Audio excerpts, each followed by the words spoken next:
नमस्कार दोस्तों, स्वागत है आपका आलोका एजुकेशन के ऑनलाइन चैनल में।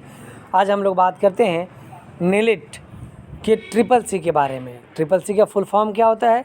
Course on computer concept. ये कंप्यूटर का सर्टिफिकेट है जो कि अभी कुछ दिन पहले यूपी सरकार ने समूह ग के भर्ती में इसको मान लिया था कि ये ज़रूरी है, इम्पोर्टेंट है, कंपलसरी है। ये है सर्टिफिकेट, तभी आप इस फॉर्म को भर पाएंगे। जो भी समूह ग का फॉर्म था ग्रुप सी वाले, उनके लिए इसको कर दिया गया था कि ये मैंडेटरी होगा, ये ट्रिपल सी पास रहेंगे तभी भर पाएंगे। लेकिन अभी कुछ दिन पहले आयोग ने सीधा कह दिया है कि कोई प्रॉब्लम नहीं, अगर आपने ट्रिपल सर्टिफिकेट नहीं भी रखा है, फिर भी अगर आपने कहीं भी किसी भी चाहे हाई स्कूल लेवल पे, इंटर लेवल पे, ग्रेजुएशन लेवल पे, पीजी लेवल पे, कहीं भी अगर आपने कंप्यूटर एक सब्जेक्ट पढ़ा हुआ है, कंप्यूटर एज ए सब्जेक्ट पढ़ा हुआ है, तभी भी आपका मान्य हो जाएगा। लेकिन अगर आपसे कहना यही है कि कोई भी फॉर्म भरने से पहले विज्ञापन को एक बार नहीं, 2 बार नहीं, 3 बार पढ़िए, इसलिए कि पूरी जानकारी आपको रहेगी, तभी आप फॉर्म को भरिए। नहीं तो कहीं ना कहीं गलती हो जाती है, बाद में नौकरी मिल के भी नहीं मिल पाती है। आप गलत फॉर्म भर देते हैं, गलत तरीके से भर देते हैं, गलत क्वालिफ़िकेशन भर देते हैं, और जिससे कि आपको बाद में सिलेक्शन में, जब सिलेक्शन होता है, क्योंकि सिलेक्शन से पहले डॉक्यूमेंट वेरिफिकेशन नहीं होता, सबसे पहले आपका जो भी टेस्ट होता है वो देते हैं, फिर इंटरव्यू होता है, फिर आपका वेरिफिकेशन होता है। और सोचिए कि सब कुछ हो जाने के बाद अगर लास्ट में वेरिफिकेशन आपका हो रहा है और आपने नहीं किया हुआ है सही, सब कुछ गलत हो जाएगा और आपको रिजेक्ट कर दिया जाएगा, तो कितना ख़राब लगेगा, कितना बुरा लगेगा आपको। तो आइए हम लोग बात करते हैं कि ट्रिपल सी के फॉर्म को कैसे फिल करना है। How to fill online form of triple C. Triple C का फॉर्म आपको भरना हो तो आप कैसे भर पाएंगे, इसके बारे में बात करते हैं हम लोग। सबसे पहले ये जानना है किस वेबसाइट पे जाके हम लोगों को भरना है। तो उसकी वेबसाइट होती है www.student.nilit.gov.in। स्पेलिंग में बता देता हूँ, www.student.nilit.gov.in। इस पे जाके आपको रजिस्टर करना है। कैसे रजिस्टर करना है वो मैं आपको बता देता हूँ। सबसे पहले ये अपने सिस्टम में अगर आप ओपन कर रहे हैं तो वहाँ कर लेंगे, ये वेबसाइट डाल देंगे। नहीं तो आप सीधा गूगल में सर्च कर देंगे ट्रिपल सी ऑनलाइन फॉर्म, क्योंकि गूगल बाबा है, सबको बता देते हैं क्या चाहिए क्या नहीं चाहिए। आपने जैसे लिख दिया ट्रिपल सी ऑनलाइन फॉर्म, तो अपने आप वेबसाइट आ जाएगी। हाँ, ये देखना होगा कि आपको गलत कोई वेबसाइट ना हो, कोई फेक वेबसाइट ना हो। कोई भी फॉर्म भरने से पहले इस चीज़ का ज़रूर ध्यान दीजिए। तो जैसे आपने वो क्लिक किया, ये वाला पेज खुल के आ जाता है। ये ऊपर का हिस्सा है, ऊपर लिखा हुआ है NIELIT, मतलब ये आपकी संस्था है। इसका पुराना नाम है वो डोएक है, डोएक इसका पुराना नाम है। अभी इसको नीलिट कर दिया गया है। यहाँ आपका टाइम चलता रहता है, कौन सा डेट, अभी कौन सा डेट है, क्या टाइम चल रहा है, कौन सा मंथ है, कौन सा ईयर है, कितने बज के कितने मिनट, कितने सेकंड, और AM है कि PM है, ये पूरा यहाँ पे बताता है। अगर इनको और भी आपको जानकारी लेना है तो यहाँ पे फेसबुक पे है, ट्विटर पे है, और होम पे जा सकते हैं। तो यहाँ से आपको और भी जो भी सोशल मीडिया के हैं वहाँ पे जाके जानकारी आपको मिल सकती है। इनका जो हेल्पलाइन नंबर है वो देख सकते हैं, आपको यहाँ पे हेल्पलाइन नंबर लिखा हुआ है 1800116511। ये इनका हेल्पलाइन नंबर है। किसी भी समस्या की जानकारी के लिए, समाधान के लिए आप इस नंबर पे कॉल करके आप ले सकते हैं जानकारी, जिससे कि आपको कोई प्रॉब्लम ना हो। आसानी से आप अपनी जो भी अगर आपको प्रॉब्लम है उसको सॉल्व कर सकते हैं। नेक्स्ट हम लोग बात करते हैं, ये पेज तो खुल गया www.student.nilit.gov.in करने पे। ये आपको इस तरह से दिखाई देगा। आपको यहाँ से कुछ नहीं करना है, ट्रिपल सी के फॉर्म में यहाँ से कुछ नहीं करना है, कुछ लॉगिन नहीं करना पड़ता है। आपको क्या करना है, तो यहाँ पे ये ऑप्शन दिख रहा है अप्लाई ऑनलाइन। अप्लाई ऑनलाइन जैसे ही करेंगे, आपने क्लिक किया अप्लाई ऑनलाइन पे, तुरंत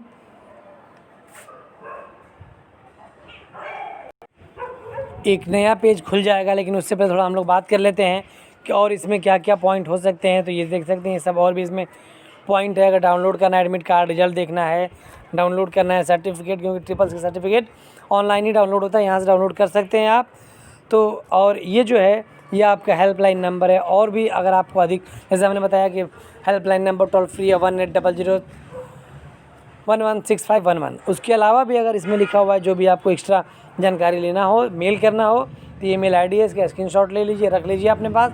अगर कोई समस्या, कोई प्रॉब्लम आती है तो यहाँ पे भी आप मेल कर सकते हैं, या सीधे इनकी वेबसाइट पे भी जाके आप वहाँ पे भी अगर वहाँ से भी आप जानकारी को ले सकते हैं। तो नेक्स्ट हम लोग बात करते हैं, जैसे ही CCC का फॉर्म भरने के लिए अब आपको अप्लाई करना हो, आपने अप्लाई ऑनलाइन पे क्लिक कर दिया। जैसे ही क्लिक किया, ये वाला पेज आपको खुल के आ जाता है, ये वाला पेज। इसमें ही सारी जो भी आपको सारे कोर्स पड़े हुए हैं, इतने कोर्स ये ऑनलाइन होता है जो student.nillit.gov.in के माध्यम से निलिट संस्था है वो इसको कराती है।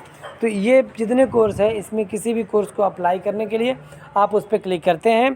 तो यहाँ हम लोग को CCC का फॉर्म भरना है, तो ये आपको 2 नंबर यहाँ दिख रहा होगा, ये वाला point, course on computer concept CCC, आप उस पर क्लिक करते हैं। और जैसे ही CCC पे क्लिक करेंगे, इस तरह का पेज ओपन हो जाएगा। यहाँ पे देखिए ऊपर आपको ब्राउज़र दिया हुआ है, सिलेबस दिया हुआ है और नेफ्ट पेमेंट इंस्ट्रक्शन दिया हुआ है। तीनों ऑप्शन यहाँ से आप PDF में डाउनलोड कर सकते हैं और अपने पास रख सकते हैं।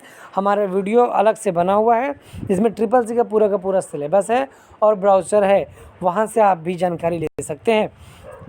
ये आपका पूरा का पूरा इस तरह से खुल के आ जाएगा। अब आपको अगला स्टेप क्या करना है, ये जो लिखा है डिक्लेरेशन, ये डिक्लेरेशन, इस पर आपको क्लिक करना है। जैसे ही क्लिक करेंगे तभी यहाँ पे आई एग्री एंड प्रोसीड होगा, वरना यहाँ पे क्लिक ही नहीं होगा। आपको यहाँ सबसे पहले क्या करना है, यहाँ पे क्लिक करना है, उसके बाद आई एग्री एंड प्रोसीड करना है, तब आपका नेक्स्ट स्टेप होगा। नेक्स्ट स्टेप क्या होगा, इस तरह से आपका ये वाला पेज खुल के आएगा। ये वाले पेज में 2 ऑप्शन रहेगा कि क्या आपने CCC के लिए पहले आवेदन किया है, यस और नो। अगर नो करेंगे, अगर यस कर देंगे तो यहाँ पे आपको भरना होगा रोल नंबर अपना GO1905 ऐसे करके, जो भी रोल नंबर है। उसके बाद सर्च करा देंगे, अपने आप फॉर्म खुल जाएगा, उसको आगे बढ़ा देंगे, आगे फिल कर लेंगे। और आपने अगर पहली बार फॉर्म भरा हुआ है, मतलब पहले फॉर्म नहीं भरा हुआ है, पहली बार भर रहे हैं, तो आप इसको नो करेंगे। और जैसे ही नो करेंगे एक नया विंडो आ जाएगी, उसमें आपको पूरी डिटेल भरनी होती है। अगर आपने पहले भरा है तो यस कर दिया, नहीं भरा है तो नो कर दिया। और अगर आपने मान लीजिए कि आपने भरा है लेकिन कुछ याद नहीं, कुछ नहीं पता हमको, तो उसके लिए आप नो ही करिए। नो करके मतलब हम पहले से रजिस्टर्ड नहीं हैं, जबकि ये गलत जानकारी है। इसके लिए सबसे पहले 1800116511 जो इसका हेल्पलाइन नंबर है, उस पर पहले आप कॉल कर लीजिए। उसके बाद आप जानकारी वहाँ से ले लीजिए कि मेरा ये रजिस्ट्रेशन नंबर या कुछ नहीं है मेरे पास, मैं क्या कर सकता हूँ, क्या नया फॉर्म भरूँ या पुराना फॉर्म का रोल नंबर हमको कैसे मिलेगा। मान लीजिए आप बैक हो जाते हैं, आपको फेल हो जाते हैं, आपका बैक लग जाता है, या फिर आपका एग्ज़ाम छूट जाता है, एब्सेंट हो जाते हैं, या फिर मान लीजिएगा आपने पहले फॉर्म भरा है, आपका D ग्रेड आया या C ग्रेड आया और आप चाहते हैं कि आपका और भी ग्रेड अपना बढ़ाना चाहते हैं, A ग्रेड या B ग्रेड आए, तो उसके लिए भी आप फिर से दोबारा फॉर्म भर सकते हैं। कोई इसके लिए प्रॉब्लम नहीं है। आप फॉर्म चाहे 2 बार 3 बार 4 बार भी भर के अपना ग्रेड बढ़ा सकते हैं। तो जैसे ही आप नो करेंगे, देखिए यहाँ नो किया गया, ये पूरा का पूरा पेज खुल गया और इतना डिटेल आपको भरना है। इसमें देखिए लिखा हुआ है स्टार, का मतलब है कि आपको अनिवार्य फील्ड है, मतलब जिसमें फील्ड में स्टार लगा हुआ है उसको आपको ज़रूर भरना है, नहीं तो फॉर्म आगे नहीं बढ़ेगा। और ये ऊपर देखिए बता रहे हैं किसका फॉर्म है, CCC का। और देखिए कई बार ऐसे गलती हो जाती है कि जब हमने बताया कि आपको सेलेक्ट करना है CCC, वहाँ पे बहुत लोग का गलती हो के ऊपर वाला क्लिक हो जाएगा। कोई अगर BCC में क्लिक हो गया तो BCC का फॉर्म भर दिया जाएगा और BCC की फ़ीस कट जाएगी और इस वजह से आपके लिए प्रॉब्लम हो जाएगा। क्योंकि भाई जो आपने भरना था CCC आपने भर दिया BCC या कोई और भर दिया तो आपका नुकसान होगा, फ़ीस भी हो सकता है अधिक कम हो सकती है और आपका तो काम ही नहीं होगा क्योंकि आपको तो CCC भरना था। अब देखिए इसमें क्या भरना है, पॉइंट 1 में क्या है, पॉइंट 2 में क्या है। सबसे पहले आपको अपना नाम भरना है। अब इसमें आपको व्यक्तिगत विवरण देना है कि आप क्या हैं, श्री लगा देंगे मेल हैं, और सुश्री लगा देंगे या श्रीमती लगा देंगे फीमेल है। तो इस तरह से आपको भरना है। और कहना आपसे यही है कि इसमें देखिए ये लिखा हुआ है कि जो भी आपका हाईएस्ट क्वालिफ़िकेशन है उसी के अनुसार आपका 10th भरिए, उसी के अनुसार अपने फॉर्म को फिल करिए, हाईएस्ट क्वालिफ़िकेशन। और देखिए आप लोग से रिक्वेस्ट यही है कि अगर आपका 10th 12th ग्रेजुएशन पीजी सब में नाम, father name, mother name, date of birth जो भी लिखा हुआ है, डेट ऑफ बर्थ तो सब में नहीं रहता, लेकिन नाम, फादर नेम सब में रहता है, मदर नेम भी किसी में रहता है, किसी में नहीं रहता है, तो सब में सेम होना चाहिए। नहीं तो प्रॉब्लम ये हो जाएगा कि आपका ऐसा भी हो सकता है कि जब सिलेक्शन होने लगे वहाँ वेरिफिकेशन चेक करें, आपका डॉक्यूमेंट वेरिफिकेशन होगा और वहाँ से आपको बाहर कर दिया जाएगा, क्योंकि आपका डॉक्यूमेंट में नाम सही नहीं है। उसको हम लोग कहते हैं कि भाई मिसप्रिंट हो गया है, मतलब गलती से मिस्टेक हो गई है, हम लोग गलती उसको मान लेते हैं, लेकिन आयोग उसको गलती नहीं मानता है, वो मानता है कि आपने करेक्शन नहीं कराया। अगर गलत भी हो गया तो सही आप लोग करा लीजिए। नेक्स्ट है यहाँ पे हमेशा पेरेंट्स का इनाम भरिए। संरक्षक का नाम भरने पे कभी कभी प्रॉब्लम हो जाता है। तो अब नेक्स्ट पॉइंट कर देखते हैं हम लोग क्या है। फादर नेम भरना है आपको, मदर नेम भरना है, जेंडर मेल फीमेल भरना है, अपना जन्म तिथि भरना है, date of birth, category general OBC भरना है, ऑक्यूपेशन जो भी आपका व्यवसाय है क्या करते हैं, तो अगर स्टूडेंट है तो अदर भरिए, गवर्नमेंट एम्प्लॉय है, सेल्फ एम्प्लॉय है, क्या है वो आपको यहाँ भरना है, और डिसेबिलिटी विकलांग है कि नहीं, दिव्यांग है कि नहीं, वो यहाँ पे भरना है। तो ये पूरा स्टेप आपकी डिटेल के लिए है। अब नेक्स्ट डिटेल देखते हैं हम लोग। कॉन्टैक्ट डिटेल मतलब यहाँ पे आपको STD कोड के साथ दूरभाष संख्या भरना है, तो इसको छोड़ दीजिए, क्योंकि STD कोड लगभग किसी भी स्टूडेंट के पास नहीं होता है। किसी घर में लगा होगा तो अच्छी बात है, यहाँ डाल सकते हैं, वरना छोड़ दीजिए। अपना यहाँ पे मोबाइल नंबर भरिए, +91 पहले से लिखा हुआ, उसके आगे अपना मोबाइल नंबर लिख दीजिए, अपना ईमेल आईडी लिख दीजिए, यही मोबाइल और यही ईमेल आईडी पे आपका रजिस्ट्रेशन नंबर और पेमेंट का मैसेज और एडमिट कार्ड का मैसेज, रिजल्ट का मैसेज इसी मोबाइल नंबर और ईमेल आईडी पे आता है। कभी कभी नहीं भी आता, उसके लिए परेशान ना होइए। कुछ लोग कहते हैं कि मेरे पास तो मैसेज ही नहीं आया, मेरा एग्ज़ाम छूट गया, तो इसके लिए आपको अपडेट होना रहता है। आगे मैं आपको बताऊंगा कि कब से एग्ज़ाम होता है। वैसे आपको बता देते हैं कि जब भी एग्ज़ाम इसका पहले फॉर्म भरेंगे, मान लीजिए नवंबर चल रहा है, नवंबर में फॉर्म भर दिए तो नेक्स्ट मंथ मतलब दिसंबर नहीं जनवरी में एग्ज़ाम हो जाता है। इसका तीसरे महीने कह सकते हैं, जो फॉर्म भरेंगे पहला महीना, और जो एक महीना और बीता दूसरा महीना, और तीसरे महीने में इसका एग्ज़ाम हो जाना है। मतलब जनवरी के फर्स्ट वीक में इसका एग्ज़ाम शुरू हो जाता है। जनवरी का मतलब हम ये नहीं करेंगे हमेशा जनवरी में होता है, लेकिन हाँ तीसरे महीने में हो जाता है। मतलब अभी नवंबर है, अगर अभी फॉर्म भरेंगे तो दिसंबर छोड़ के जनवरी में एग्ज़ाम इसका पहले सैटरडे से होता है। ये लोग ऐसा इन लोगों का शेड्यूल है नीलिट वालों का कि SSC का एग्ज़ाम फर्स्ट सैटरडे से स्टार्ट होगा एवरी मंथ के। और अगर कोई प्रॉब्लम हो जाती है, कोई टेक्निकल इशू है, कोई त्यौहार है या कोई फेस्टिवल है, या कुछ अगर कोई बड़ा एग्जामिनेशन है, तो इसको पोस्टपोन भी कर दिया जाता है। लेकिन ये पूरा का पूरा नीट ही उसके अनुसार ही होता है, और पहले से डेट आपको फिक्स नहीं रहती है। अब हम लोग बात करते हैं एड्रेस के बारे में। तो एड्रेस जैसे पता होगा आपको, लाइन 1 में विलेज, लाइन 2 में पोस्ट, लाइन 3 में तहसील या थाना, और लाइन 4 में आपका डिस्ट्रिक्ट का नाम भरना होता है। अगर डिस्ट्रिक्ट का नाम नहीं भी भरे तो किसी में तहसील किसी में थाना भर दीजिए। अगर अलग से डिस्ट्रिक्ट का नाम का कॉलम है तो आप पहले ही भर दीजिए, पहले मतलब गांव का नाम, फिर पोस्ट का नाम, फिर तहसील या थाना ये भर दीजिए, और उसके बाद यहाँ पे राज्य का नाम और यहाँ पे जिला का नाम भर दीजिए और पिन कोड भर दीजिए। ये भरेंगे आप तभी आपका ये डिटेल पूरा होगा। एक भी स्टेप छूट जाएगा, एक भी पॉइंट छूटेगा तो ये फॉर्म सबमिट नहीं लेगा। नेक्स्ट हम लोग बात करते हैं हाईएस्ट क्वालिफिकेशन आपको डालना है इसमें। मान लीजिए हमने कहा कि भाई वो बंदा 12th पास है या ग्रेजुएशन पास है, तो ये भर देना है, मतलब ग्रेजुएशन कर दिया आपने। कब पास हुए हैं, 2017 में, वो लिख दिया आपने। तो ये क्वालिफिकेशन यहाँ पे भरना है। नेक्स्ट हम लोग बात करते हैं अप्लाइज किसके रूप में आवेदन किया, सीधा या इंस्टीट्यूशन। देखिए दो बात होती है, एक सीधा होता है कि इंस्टीट्यूट से आप अप्लाई कर सकते हैं, तो सीधा का मतलब डायरेक्ट भर दीजिए। आपका इसकी फ़ीस जो होती है 590 रुपये, यहाँ पे आपको दिख रही होगी 590 रुपये फ़ीस होती है। और कैफ़े वाले जो है फॉर्म भरने का बहुत लेते हैं, तो 650 रुपये से 700 रुपये टोटल लेते हैं। मतलब 590 रुपये फ़ीस है, और 50 रुपये से 100 रुपये के अंदर कैफ़े वाले अपना फॉर्म भरने का चार्ज लेते हैं। और वही चीज़ अगर आप इंस्टीट्यूट से करेंगे तो वो लोग ज़्यादा चार्ज लेते हैं, और कुछ पढ़ाते भी हैं उसका भी चार्ज लेते हैं वो लोग। तो अगर अपने से चाहें आप खुद से मेहनत करके कि भाई मैं डायरेक्ट फॉर्म भरना है, अपने से पढ़ना है यूट्यूब के ज़रिए या अपने से बुक ले के ज़रिए, या किसी के कोई अगर मतलब आपका सीनियर है, पढ़ाने वाला है, भाई है, कोई और है, तो वहाँ से आप पढ़ सकते हैं, डायरेक्ट भी फॉर्म भर सकते हैं। और दोनों का सर्टिफिकेट सेम है, ऐसा नहीं है कि जो डायरेक्ट भरा और जो इंस्टीट्यूट से भरा उसमें कुछ डिफरेंस है, कोई डिफरेंस नहीं है। सर्टिफिकेट दोनों लोगों का सेम होगा और दोनों लोगों का जो चाहे डायरेक्ट भरिए चाहे इंस्टीट्यूट से भरिए, दोनों का डिग्री और जो सर्टिफिकेट होगा वो सेम ही रहता है और दोनों की वैल्यू सेम रहती है। कोई ऐसा नहीं कि आपने कॉलेज से कर लिया तो पहले सिलेक्शन होगा और हमने डायरेक्ट भर दिया तो हमारा सिलेक्शन जल्दी नहीं होगा, तो ऐसा कुछ नहीं है, ऐसा कुछ भी नहीं होता है। आप देखते हैं इसके बाद कि आवेदन किस परीक्षा के लिए आवेदन किया, तो ये एवरी मंथ एग्ज़ाम साइकिल, इसमें एक ही ऑप्शन रहता है, इसमें किस महीने में होगा एग्ज़ाम ये अपने आप बता देता है। जैसे अभी नवंबर चल रहा है तो नवंबर 2020 चल रहा है, तो जैसे हमने बताया कि एक महीने छोड़ के अगले महीने में इसका एग्ज़ाम होता है, तो जनवरी 2021 में इसका एग्ज़ाम हो जाएगा। 590 रुपये फ़ीस होगी। 2 एग्ज़ाम सेंटर भरना है, आप चाहें तो इंडिया में कहीं भी आप एग्ज़ाम दे सकते हैं, कहीं क्या है तो कहीं भी दे सकते हैं जहाँ भी आपका सेंटर बना है। जैसे आपने उत्तर प्रदेश यहाँ पे सेलेक्ट किया है, यहाँ पे आप अगर मान लीजिए बिहार में करना चाहें तो बिहार भर लीजिए, अगर मान लीजिए आप उस समय दिल्ली में रहेंगे दिल्ली भर लीजिए। तो इस तरह से आप एग्ज़ाम सेंटर भर सकते हैं। कानपुर, बनारस, जो भी एग्ज़ाम सेंटर उसमें देख लेंगे, जो भी आपके नज़दीक होगा वो एग्ज़ाम सेंटर भर सकते हैं।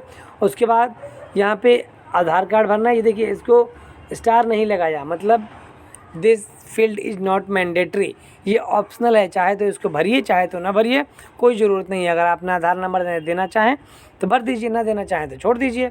नेक्स्ट पॉइंट है अपलोड फ़ोटो, फ़ोटो आपको अपलोड करनी है। फ़ोटो आपको यहाँ से अपलोड करना होता है। फ़ोटो 50 KB से कम होनी चाहिए, साइन 50 KB से कम और लेफ़्ट थंब 50 KB से कम। मतलब क्या क्या डॉक्यूमेंट अपलोड होगा, पहला फ़ोटो, दूसरा सिग्नेचर, तीसरा लेफ़्ट थंब, चाहे मेल हो या फीमेल सबका लेफ़्ट थंब भी अपलोड होता है और वो भी 50 KB से कम होना चाहिए, क्वालिटी गुड होनी चाहिए।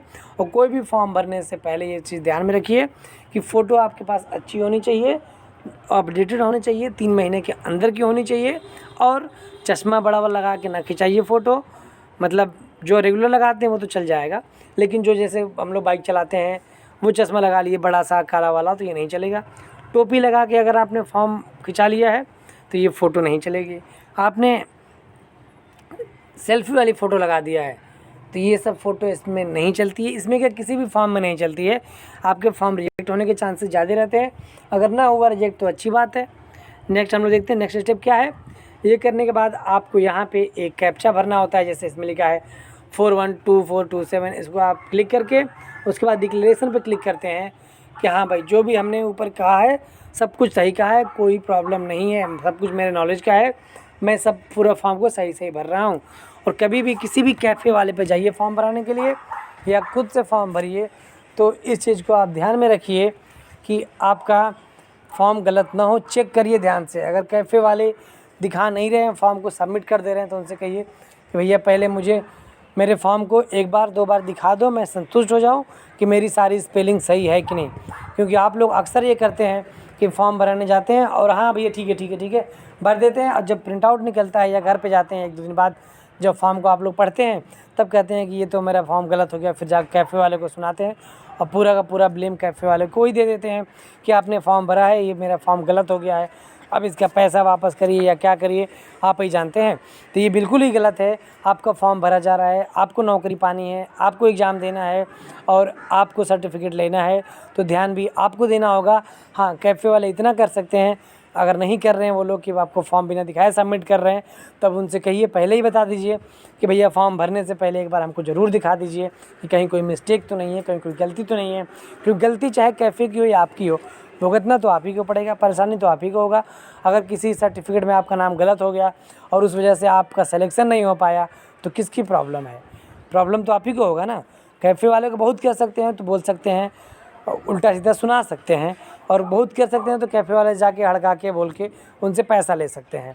बाकी आप ऐसा होने ही क्यों देंगे? आप कोशिश यही करिए कि आप फॉर्म को सही से भरिए, सही से भरवाइए। खुद भर रहे हैं तो और भी ध्यान दीजिए, और अगर आपको अच्छी तरीके से फॉर्म भरना नहीं आता है तो आप ना भरिए, तभी ठीक है। क्योंकि सिलेक्शन पाना है ना, तो मजाक थोड़ी करना है कि हाँ भाई चलो आज मजाक कर लिया, कल अभी फॉर्म भर लिया, कल कोई और भर लेंगे, कल परसों और सर्टिफिकेट बनवा लेंगे, ऐसा तो नहीं होता है। अब आइए हम लोग अगला स्टेप देखते हैं, क्या स्टेप है। तो नेक्स्ट स्टेप देखिए, पूरा फॉर्म फिल हो गया है। जब ये जैसे ही नेक्स्ट करेंगे, आपका यहाँ पर रजिस्ट्रेशन नंबर आ जाएगा, अप्लीकेशन डेट और टाइम आ जाएगा, यहाँ पे आपकी फ़ोटो आ जाएगी। यहाँ पे पूरा जो आपने भरा, जो फॉर्म पिछला भरा उसी का प्रीव्यू है। आप सबसे पहले देखिए, ये पूछता है, ये बता देता है कि आपका एग्ज़ाम कब होना है। तो आपने यहाँ पे हमने दिखाया था कि नवंबर चल रहा है, तो इसका दिसंबर छोड़ के जनवरी में एग्ज़ाम होगा, तो जनवरी का एग्ज़ाम है। दूसरा डायरेक्ट एग्ज़ाम है, हमने बताया था ना कि वहाँ पे दिखा देगा किस तरह का एग्जामिनेशन है, डायरेक्ट एग्जामिनेशन है या इंस्टीट्यूट से है, किसी कॉलेज से है, किसी कंप्यूटर क्लासेज से है। तो यहाँ पे आपने डायरेक्ट भरा है। नेक्स्ट है, आपने सेंटर कहाँ भरा है, कानपुर और बनारस, और ये भी ट्रिपल सी में पहले अप्लाई किया है तो नहीं किया है। नेक्स्ट है, आपका पूरा डिटेल है, नाम है, फादर नेम है, मदर नेम है, जेंडर है, डिसेबिलिटी है कि नहीं, दिव्यांगजन है कि नहीं, डेट ऑफ बर्थ है, आधार कार्ड है। ये पूरा जो आपने फॉर्म भरा है, यहाँ पे भी एक आपको और मौका मिलता है चेक करने का। एक तो पहले मौका मिला कि आपने फॉर्म भर लिया, फिर दूसरा यहाँ पे मौका मिला कि आपने चेक कर लिया। यहाँ पे आप लोग बहुत ही ध्यान से चेक करिए, जिससे कि कोई मिस्टेक ना हो। ख़ास तौर से ये जो ऊपर का है 4-5 पॉइंट, नाम, father name, mother name, date of birth, क्योंकि ये आपके मार्कशीट पे लिख के आता है, तो इसमें कोई गलती ना हो। डेट ऑफ बर्थ कभी नहीं भी रहता है, लेकिन नाम, father name, mother name triple C certificate पे ज़रूर रहता है, तो इस चीज़ को देखिए, कोई स्पेलिंग मिस्टेक ना हो। नेक्स्ट वही चीज़ जो हमने बताया कि जो आपने भरा होगा, जैसे आपने एड्रेस भरा, मोबाइल नंबर भरा, ईमेल आईडी भरा, एड्रेस भरा, पिन कोड भरा, कहाँ से पास हुए हैं, कौन सा ज़िला है, कौन सा आपका राज्य है, तो ये पूरी डिटेल आपको यहाँ पे आ जाएगी। आपको चेक करने के लिए ये पॉइंट दिया जाता है कि दोबारा आप चेक कर सकें। अब उसके बाद डिक्लेरेशन था, आपको यहाँ पे अंगूठे का निशान देख लेंगे, यहाँ सिग्नेचर देख लेंगे, ऊपर हमने आपको फ़ोटो दिखाया था, फ़ोटो देख लेंगे कि सही है कि नहीं। कभी कभी क्या होता है कि यहाँ पे इन दोनों पे उल्टा हो जाता है। उल्टा का मतलब है कभी हस्ताक्षर की जगह पे, सिग्नेचर की जगह पर लेफ़्ट थंब लग जाता है, और कभी लेफ़्ट थंब की जगह पे सिग्नेचर लग जाता है, तो ये गलत है। अगर इस तरह का होगा तो आपको एग्ज़ाम में प्रॉब्लम होगी, हो सके एग्ज़ाम ही ना देने को मिले, क्योंकि आपका साइन वहाँ मिसमैच हो जाएगा। और एक और बात आपको बता दूँ कि लोग क्या करते हैं ट्रिपल सी के फॉर्म में कि यहाँ पे साइन कर दिया हिंदी में फॉर्म भरते वक्त, और एडमिट कार्ड पे साइन रहता नहीं है इसके, और जब एग्ज़ाम देने जाते हैं तो वहाँ जो वेरिफिकेशन सीट आती है, अटेंडेंस सीट आती है, वहाँ पे यहाँ पे हिंदी में कर दिया, वहाँ पे इंग्लिश में कर देते हैं, या यहाँ पे इंग्लिश में किया फॉर्म भरते वक्त, और वहाँ पे जब एग्ज़ाम देने गए तो हिंदी में कर दिया। अब क्या हुआ कि वो विदहेल्ड हो जाता है। विदहेल्ड का मतलब ये है कि आपका फॉर्म को रोक दिया जाता है, क्योंकि आपका सिग्नेचर मिसमैच है। आप भले ही वही हैं, लेकिन जो फॉर्म में आपने भरते वक्त साइन किया है, वही फॉर्म में आपको वहाँ भी साइन वही करना चाहिए, जिससे कि कोई प्रॉब्लम ना हो, आपका रिजल्ट ना रुके, नहीं तो आपको बहुत प्रॉब्लम होगी। नेक्स्ट, जब ये नेक्स्ट स्टेप करेंगे तो आपको इस तरह से आ जाएगा कि आपका फॉर्म सबमिट हो गया है, आपको ये एप्लीकेशन नंबर मिल जाएगा। इसको नोट करना बहुत ही ज़रूरी है, क्योंकि अगर आप नोट नहीं करेंगे तो आगे स्टेप जल्द करते जाएंगे, और अगर मोबाइल पे मेल पे मैसेज नहीं आया तो आपको प्रॉब्लम आ जाती है। उसका भी मैं आपको उपाय बता दूं। अगर मान लीजिए इसको आप आगे बढ़ाते गए और सब कुछ बंद हो गया और आपने कहीं नोट नहीं किया है, और अब पेमेंट करना हो, या मान लीजिए आपने पेमेंट कर भी दिया है, अब कहाँ से मेरा रजिस्ट्रेशन नंबर मिलेगा, तो आपको प्रॉब्लम हो जाती है। तो इस प्रॉब्लम को दूर करने के लिए आपको क्या करना होगा कि रजिस्ट्रेशन नंबर नोट कर लेना होगा। अगर मान लीजिए आप नहीं नोट कर पाए, सब हो गया, या मान लीजिए जैसे रजिस्ट्रेशन हुआ वैसे ही आपका सिस्टम बंद हो गया, नेट चला गया, या कोई प्रॉब्लम हो जाती है, तब के लिए आप क्या करेंगे कि ये जितना रजिस्ट्रेशन किया आपने, उस रजिस्ट्रेशन को फिर से आप कर लीजिए।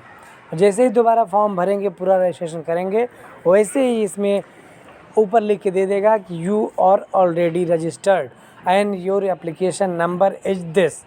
मतलब कि आपको बता देगा कि आपका रजिस्ट्रेशन पहले ही हो चुका है और ये आपका रजिस्ट्रेशन नंबर है। बस वहाँ से नोट कर लीजिए और अगला स्टेप कर लीजिए। अगला स्टेप भी क्या करना होगा, फ़ीस पेमेंट करना होगा। उसको मैं आपको बताता हूँ कि फ़ीस पेमेंट कैसे करना है। अब देखिए, ये आपने कर लिया। यहाँ से प्रिंट फॉर्म का भी ऑप्शन रहता है, आप चाहें तो फॉर्म को प्रिंट कर लीजिए, लेकिन इसमें अनपेड लिखा होगा, पेड नहीं लिखा होगा, अनपेड लिखा होगा, जो कि कोई वैलिड नहीं है। और आपको बता दूं कि ट्रिपल सी का हर महीने के लास्ट डेट को ही लास्ट डेट होती है। मतलब जैसे नवंबर चल रहा है, नवंबर 30 का होता है तो 30 नवंबर को लास्ट डेट है। दिसंबर 31 को होता है तो दिसंबर को 31 को लास्ट डेट है इसकी। 1 तारीख से स्टार्ट होता है और 31 दिसंबर को लास्ट डेट होता है। मतलब हर महीने की पहली तारीख को ये फॉर्म ट्रिपल सी का स्टार्ट हो जाता है और लास्ट डेट को ही लास्ट डेट इसकी रहती है। और उसके जैसे हमने बताया तीसरे महीने में एग्ज़ाम होता है, मतलब 1 महीने जो चल रहा है वो, और 1 महीना अगला, और उसके अगला महीने में एग्ज़ाम हो जाना है। जैसे ये नवंबर चल रहा है तो नवंबर चल रहा है, दिसंबर छोड़ के जनवरी में इसका एग्ज़ाम हो जाना है। अब ये इंग्लिश दोनों में लिखा हुआ है, आप इसको नोट कर लेंगे। नेक्स्ट इसमें क्या पॉइंट है, आपकी ये पेमेंट डिटेल बता देता है। कितने रुपए की फ़ीस है, 590 रुपये की। कब आपने जारी किया, डिमांड डेट क्या है, 21 नवंबर का है, और डिमांड नंबर क्या है, ये डिमांड नंबर है इसका। फ़ीस कितनी, 590 रुपये। इसी का हिंदी वर्जन भी है। तो ये चीज़ को आपको नोट करने की बहुत ज़रूरत नहीं है, आपने रजिस्ट्रेशन नंबर नोट कर लिया, बहुत है। नेक्स्ट पॉइंट देखते हैं। 3 पेमेंट का ऑप्शन रहते हैं, एक CSC SPB जो CSC वाले हैं उनके लिए, एक आप चाहें तो नेफ्ट या RTGS भी कर सकते हैं उसके थ्रू भी, और नेक्स्ट है ऑनलाइन।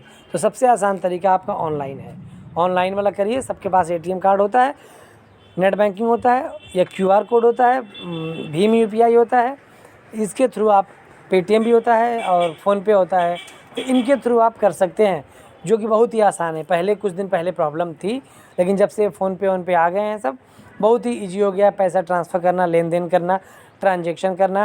नहीं तो पहले यही सोचिए कि 5 साल पहले अगर किसी के अकाउंट में पैसा भेजना होता था तो आप जाते थे बैंक में पहले, और बैंक वाले कहते थे कि अदर ब्रांच का है तो मैं 5 ठो करूँगा, 10 ठो करूँगा, या अभी नहीं हो रहा है, अदर ब्रांच का है, नहीं होगा।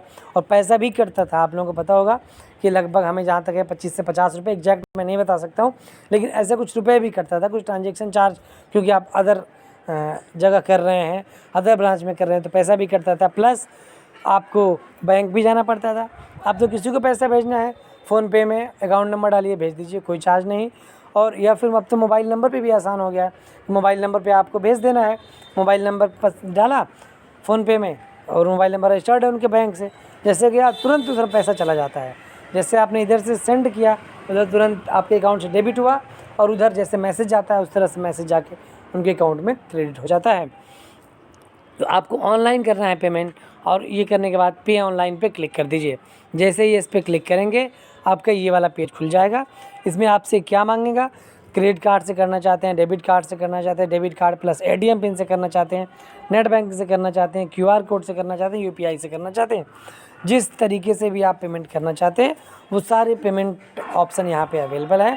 इसमें से किसी से भी आप कर सकते हैं। और जनरली हम जहाँ तक है उम्मीद है कि आप सब लोगों के पास ATM कार्ड तो होगा ही, तो ATM कार्ड से नहीं भी आपका है तो घर में किसी का भी है, फ्रेंड का है, दोस्त का है, रिश्तेदार का है, मित्र का है, उससे आप ले करके और ये कर सकते हैं, इसको पेमेंट कर सकते हैं। और इसमें पेमेंट करेंगे ATM कार्ड से तो OTP जाता है, बिना OTP के, OTP का मतलब क्या होता है, 1 टाइम पासवर्ड, ये एक OTP पासवर्ड जाता है, इसलिए कि कोई गलत व्यक्ति तो नहीं है। पहले क्या होता था कि कोई बंदा किसी का ATM नंबर देख लिया, उसके बाद उसका पिन देख लिया, जैसे भी पता चल गया, उसके बाद उसमें गलत ट्रांजेक्शन कर सकता था, तो ये जिसे हम लोग साइबर क्राइम कह सकते हैं। तो इस तरह से पहले हो जाता था। अब तो ATM की क्लोनिंग भी बन रही है, आपको यूट्यूब पे सर्च कर लीजिए कि ATM क्लोनिंग क्या है, किस तरह से होती है, कि अगर आपका ATM कोई आपके पास है फिर भी कोई क्लोनिंग बना करके और आपका पैसा भी निकाल सकता है। तो बहुत कुछ गलत भी हो रहा है इस समय, साइबर क्राइम बहुत ही तेज़ी से बढ़ रहा है। आप लोग देख रहे होंगे कि रोज़ किसी न किसी से खाते से पैसा उड़ाने का खबर आपके उसमें रहता है, न्यूज़पेपर में रहता है। तो आप लोग भी सावधान रहिए, क्योंकि पेमेंट करना इतना आसान नहीं है। जो भी फॉर्म भरते हैं उसका पेमेंट में बहुत प्रॉब्लम आ जाती है। हो सके आपका कोई कार्ड चुरा ले, हो सके कोई कार्ड आपका बदल दे। पहले तो ऐसा भी होता था कि आप आप ATM गए हैं पैसा निकालने, तो नहीं निकल रहा है, कोई बंदा आता है कि भैया लाइए मैं आपका निकलवा दूँ, आपको नहीं आता है करने, तो आप दिया, पता चले कि आपको निकाला, ATM ही बदल दिया और पिन आपका देख ही लिया, और तुरंत पिन देगा, तुरंत उसको आपने कहा कि ठीक है भैया, अब बोला कि ठीक है हो गया। अब उसके बाद आप चले गए, ध्यान नहीं दिए। ATM तो सब ATM लगभग एक ही जैसे दिखते हैं। अगर एक बैंक का है, एक तरह का इशू हुआ है तो एक ही जैसा होता है, और बंदे ध्यान से उस पर नहीं देखते हैं कि मेरा है कि दूसरे का है, अब किसी और का कार्ड आपको थमा देते हैं, चाहे वो बंद हो चाहे चालू हो, कुछ भी चुराया हुआ कार्ड हो, फर्जी कार्ड हो, और आपका कार्ड निकाल के लेके तुरंत पैसा निकाल के उसके बाद फ़रार हो जाते हैं। और इस तरह से सरकार को लगाम लगानी चाहिए इस पर, लेकिन रोज़ ये दिन आए दिन होता रहता है। और कोई इसकी सुनवाई नहीं होती है, जो कि बहुत ही गलत है। ऐसा नहीं होना चाहिए, क्योंकि अगर मान लीजिए आप देखते हैं कि फ़ोनपे किसी नंबर पे पैसा ट्रांजैक्शन हो जाता है, तो फिर फ़ोनपे नंबर पे किस पे हुआ, किसके नाम से आईडी है, अगर इसको आप लगाने जाएंगे बैंक में तो बैंक वाले कहते हैं ऑनलाइन हुआ, हम नहीं जानते हैं, ऑनलाइन कंप्लेन करो। और जब ऑनलाइन आप करते हैं साइबर वाले के पास जाते हैं, वो कहते हैं बैंक का इशू है या बैंक के पास जाओ। तो इस तरह से प्रॉब्लम हो जाती है। लोग कहते हैं चलो 2-4 हज़ार की बात है, चलो रहने दो। और हमने तो अभी नहीं सुना है कि जितने लोगों का पैसा उड़ा है कि 100% में 90% लोगों का भी आया हो, नहीं आता है। 10 ही % लोगों का शायद आया हो, क्योंकि ऐसा खबर हमने कभी नहीं सुना है कि पैसा उड़ गया था वो वापस आ गया, ऐसा नहीं सुना है। पेपर में छप तो जाता है कि हाँ इनका पैसा चोरों ने उड़ाया, खाते से उड़ाया, इसके बहाने आया, OTP पूछ के उड़ाया, बैंक डिटेल मांग के उड़ाया। और मैं आपको बता दूं, कोई भी बैंक आपसे बैंक डिटेल नहीं मांगती है। अगर मांगती भी है, अगर कोई फ़ोन आता है वो फर्जी है, या तो आप आकर के बैंक में जाके संपर्क सीधा करिए। आपको किसी के फ़ोन पे कोई ना OTP बताइए, ना कार्ड नंबर बताइए, और कोई आपका ऐसा फ़ोन नहीं आता बैंक से कि भैया आपका कार्ड एक्सपायर होने वाला है, ये KYC अपडेट होने वाली है, इस तरह से करिए, उस तरह से करिए। ऐसा कुछ नहीं है, क्योंकि ये सब फ्रॉड है। आप भी फंस सकते हैं इसमें। तो इस तरह का आप कभी भी गलती ना करिएगा। तो आइए हम लोग अब बात करते हैं अपने पॉइंट पे। तो ये किसी से भी जो पेमेंट का ऑप्शन है, इनमें से किसी से भी आप पेमेंट कर सकते हैं। और जैसे ही मान लीजिए हमने कार्ड नंबर डाला, इसमें एक्सपायरी डेट डाला, सबके कार्ड पे एक्सपायरी डेट लिखा होता है, जैसे 11/22, 11/25 ऐसे कुछ लिखा रहता है, वो डाल दीजिए। CVV नंबर क्या होता है, लास्ट के जब ATM आप पलटेंगे पीछे, इसीलिए CVV नंबर दिया गया सिक्योरिटी रीजन के लिए, कि मान लीजिए कोई बंदा आगे का फ्रंट वाला जो आपका ATM कार्ड है उसको देख भी लिया, तो पीछे उसको देखने का ना मौका मिले। इसी से CVV नंबर भी वेरीफाई किया जाता है, जिससे कि उसको वो बंदा मतलब आगे देख लिया कि फ्रंट में क्या है, कार्ड नंबर देख लिया, लेकिन पीछे अगर देखेगा तो उसको टाइम लगेगा पलटने में और देखने में। और ऐसे तो आपको फ्रंट वाला तो ऐसे दिख जाता है जैसे आप कार्ड लगाते हो, इसीलिए CVV नंबर दिया गया आपको सिक्योरिटी रीजन के लिए। और उसके बाद कार्ड होल्डर का नाम भरना है, किसके नाम से खाता है। और उसके बाद जैसे ही मेक पेमेंट करेंगे, देखिए मैंने क्लिक किया मेक पेमेंट पे, तुरंत इस तरह से आ गया कि नीलिट को पेमेंट हो रहा है, 590 रुपये का पेमेंट है, और कार्ड नंबर ये है, लास्ट में इतना है, स्टार्टिंग में इतना है, और मोबाइल नंबर के लास्ट में इतना है। ये बता देता है किस नंबर पे OTP गया। कार्ड नंबर बता दिया, आपसे OTP बता दिया कि किस नंबर पे गया। अब यहाँ पे आपको OTP फिल करना है। जैसे OTP फिल करेंगे आपको सक्सेस का मैसेज आ जाएगा। अगर सक्सेस नहीं भी रहेगा तो उसका भी मैसेज आ जाएगा कि your transaction could not be processed, please try again, ऐसे कुछ बोल देगा। अगर नहीं हुआ है तब, नहीं हुआ रहेगा तो सक्सेस करके एक उसका रिसीविंग आ जाएगा।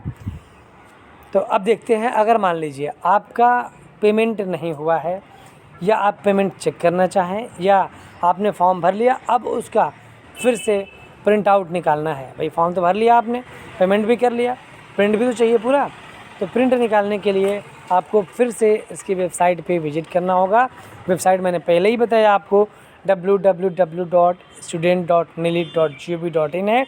इस पर आप क्लिक करेंगे, उसके बाद ये जहाँ से आपने अप्लाई किया था उस तरह से खुल जाएगा, लेकिन अभी आपको अप्लाई नहीं करना है।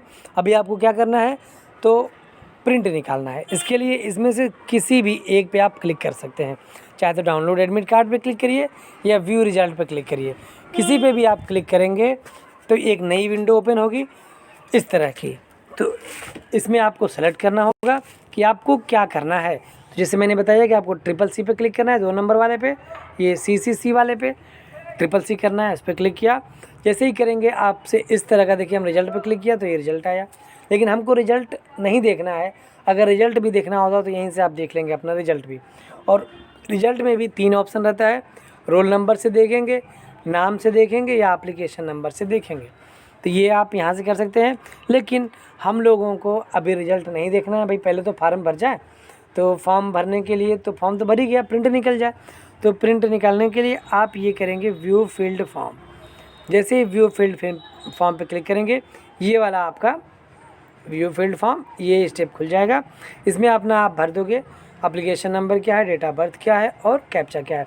और आप एक चीज़ का ध्यान रखिए कि जो डेट ऑफ बर्थ भरिए, इसमें इसी तरह से भरना है DDMONYYYY, मतलब 27 मई 2000 है। तो इसी तरह से लिखना है। अगर आप 27/05/2000 लिख देंगे तो नहीं लेगा। इसमें मतलब आपको लेटर में लिखना पड़ता है 3 डिजिट, 3 लेटर लिखना पड़ता है आपका जो महीना रहता है उसका। जैसे अगर जून है तो JUN लिखना होगा, अप्रैल है तो APR लिखना होगा, जनवरी है तो JN लिखना है, दिसंबर है तो DEC लिखना है। इस तरह से लिखना पड़ता है तभी लेगा। ऑब्लिक लगा देंगे फिर भी नहीं लेगा। आपको ये इसी तरह से लगाना है, डैश लगाना है तभी ये लेता है। और आपको महीने वाले में मंथ ही लिखना है, वो भी लेटर में लिखना है। जैसे हमने बताया JN जनवरी, FEB फरवरी, MAR मार्च का लिखना है। और इसके बाद आपको कैप्चा डाल के जैसे ही व्यू करेंगे, इस तरह से व्यू करेंगे, आपको ये पूरा का पूरा दिख जाएगा। इसमें लिखा हुआ है ना, please click on view button to print filled form detail. अब जैसे ही व्यू करेंगे तो ये वाला स्टेप आ जाएगा। उसके बाद अब जैसे ही व्यू करेंगे आप मिला लेंगे, हाँ भाई मेरा ये सब कुछ सही है कि नहीं। जैसे ही व्यू करेंगे आपका पूरा का पूरा ये फॉर्म खुल के आ गया। पूरा फॉर्म, यही पहला फॉर्म था जब आपने सबमिट किया था स्टार्टिंग में, तो ये फॉर्म आता है, उसी तरह से पूरा फॉर्म है। अब यहाँ पे ये प्रिंटर बना, यहाँ से प्रिंट कर लेंगे। चाहे प्रिंट के लिए शॉर्टकट की आपको पता होगा, Ctrl+P कर लेंगे तभी भी प्रिंट हो जाएगा। इसको आप प्रिंट करके और अपने फ्यूचर के रख लीजिए, चाहे PDF बना के रख लीजिए, चाहे जैसे आपकी मर्जी रख लीजिए। यहाँ पे रजिस्ट्रेशन नंबर लिखा है आपका, यहाँ पे डेट ऑफ बर्थ लिखा है, जो 2 ही इंपॉर्टेंट है। रजिस्ट्रेशन डेट ऑफ बर्थ से आपका एडमिट कार्ड निकलता है। अब बात करें हम लोग कि मान लीजिए कि आपका पेमेंट नहीं हो पाया था, या आप देखना चाहते हैं कि भाई पेमेंट में मेरा हुआ कि नहीं। इससे पहले मैं आपको बता दूं कि यहाँ पे देखिए, यहाँ पे पेमेंट आपका दिखा रहता है paid not paid transaction ID, यहाँ पे लिख के आता है। यहाँ पे पेमेंट ट्रांजेक्शन ID यहाँ देख लेंगे पेड है कि नॉट पेड है। अगर पेड है तभी आपका फॉर्म हुआ है, अगर पेड नहीं है तो आपका फॉर्म नहीं हुआ है। तो अब बताते हैं कि अगर किसी का पेमेंट नहीं हुआ है तब क्या करें। आप वही वेबसाइट खोलिए student.neli.gov.in, और यहाँ पे जाके आपको कहाँ जाना है, आप वहीं से जाइए, चाहे डाउनलोड एडमिट कार्ड से करिए, चाहे व्यू रिजल्ट से, किसी पे भी आप क्लिक कर लेंगे। अब उसके बाद वही स्टेप CCC आप कर लीजिए, CCC पे क्लिक किया, नेक्स्ट स्टेप इस तरह से वही व्यू रिजल्ट पे आ जाएगा। ये हमने पहले भी स्टेप बताया था आपको, उसी तरह से ये भी है। और अब यहाँ से क्या करना है, यहाँ से जो हमने पहले ये वाला किया था अब ये नहीं करना है। अब ये करिए चेक फॉर्म स्टेटस, आपके फॉर्म का स्टेटस चेक करना है कि मेरा फॉर्म हुआ है नहीं हुआ है, कहाँ तक है, क्या पहुँचा, ये पूरा का पूरा बता देगा। अब जैसे आप करेंगे चेक फॉर्म स्टेटस, ये फील्ड आ जाएगा। इसमें आप पूरा भर लीजिए डिटेल, अपना डिटेल भर लिया, अपना application number, date of birth और कैप्चा कोड, ये भर के जैसे आपने व्यू पे क्लिक किया, देखिए व्यू पे क्लिक किया, ये पूरा का पूरा डिटेल आपका आ गया। फ़ोटो आ गई, नाम आ गया आपका, date of birth, application number किस तरह था, सब कुछ आ गया, कौन सा फॉर्म है। अब देखिए यहाँ पे एक तो ये दिया हुआ है आपके लिए,